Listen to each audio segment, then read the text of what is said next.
Rajpipla public ગાર્ડનમાં રિયાસતી રાજવી નગરી રાજપીપળા સ્ટેટના મહારાજા વિજયસિંહજી મહારાજે બનાવેલા બેન્ડ સ્ટેન્ડ આજે ફરી એકવાર 104 વર્ષ પછી સંગીતની સુરાવલીઓથી ગુંજી ઉઠ્યું.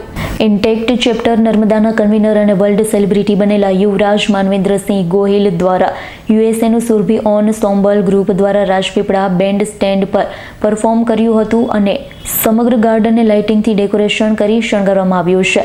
ભારતમાં પ્રથમવાર સુરભી ઓનસોમ્બલ નામના આંતરરાષ્ટ્રીય કલાકારોના ગ્રુપે બેન્ડ સ્ટેજ ગજાવ્યું, જેમાં ઇટાલી, સ્પેન, લેમ્બેન્ડ, મેક્સિકો, અમેરિકા જેવા 6 દેશના 13 જેટલા કલાકારોએ સુંદર ગીત સંગીતની પ્રસ્તુતિ કરી સૌને મંત્રમુગ્ધ કર્યા છે. 13 જેટલા કલાકારો ભારતીય અને વેસ્ટર્ન મ્યુઝિક પ્રસ્તુત કર્યું છે. ક્લાસિકલ પણ પ્રસ્તુત કર્યું હતું.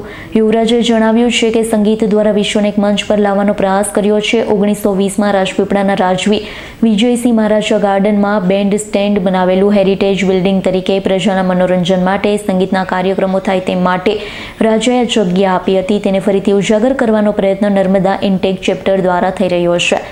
ભવિષ્યમાં જગ્યાનો ઉપયોગ સંગીત માટે, પ્રજાના મનોરંજન માટે થાય તે માટે કાર્યક્રમની શરૂઆત કરવામાં આવી છે. આવનારા તમામ કલાકારો હિન્દુની ક્લાસિકલ અને વેસ્ટર્ન મ્યુઝિક પ્રસ્તુત કરશે. સંગીત દ્વારા વિશ્વને એક મંચ પર લાવવાનો પ્રયાસ છે.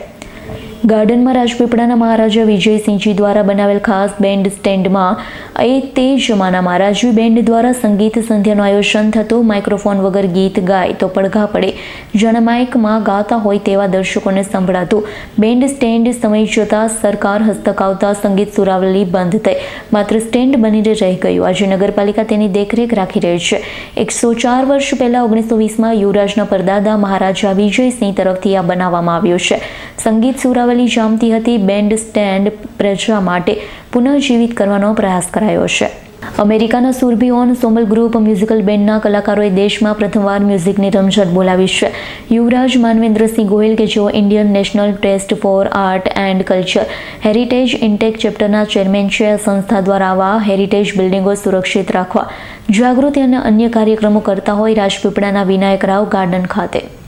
દીપક જગતાપનો રિપોર્ટ, S9 ન્યૂઝ, રાજપીપળા. અમારી તમામ માહિતીથી અપડેટ રહેવા માટે જોડાયેલા રહો S9 ન્યૂઝ સાથે.